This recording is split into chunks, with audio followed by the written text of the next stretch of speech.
Nikamwambia anachotaka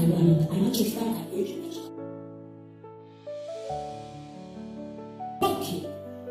Mwambie atoki anachotaka ukasirike mbele mizigo.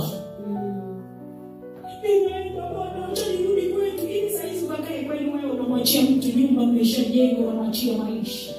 Atoke yeye kama anaona wewe ufanye. Bwana Yesu asifiwe. Kuokoka sio mtumazi. Kuokoka sio mjinga. Kwa hiyo mtu asitendee matendo ya ajabu kwa sababu umeokoka. Halo.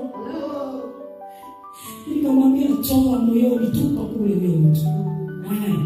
Yaani aone kwamba na wewe una chai nao. Nimeingia ninatoka. Habari za asubuhi nzuri. Mpe chakula pika. Lakini hapa moyoni kuanzia leo. Hiyo maneno ya mwanzo na mwisho kunitukana mimi mbwa. Kuniambia sina akili. Singekuwa milele. Naomba tuheshimiane. Kama tuna matatizo yetu, tunataka yaongee. Yameshindikana basi tuendelee na maisha tulee watoto. Sitaki matusi yako.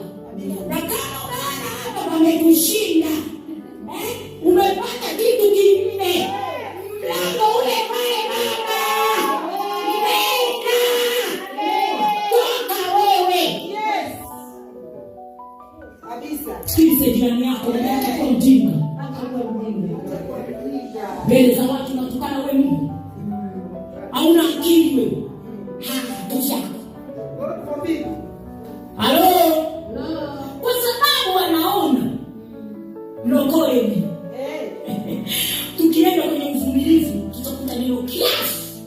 Kwa hiyo matusi yako nitayavumilia kwa kiasi. Ukivuka mpaka na mimi nakuonyesha kama na mimi naweza kuvuka mpaka. Ninaye Yesu, kwa hiyo mimi ndio natakiwa niwe chuo. Haleluya.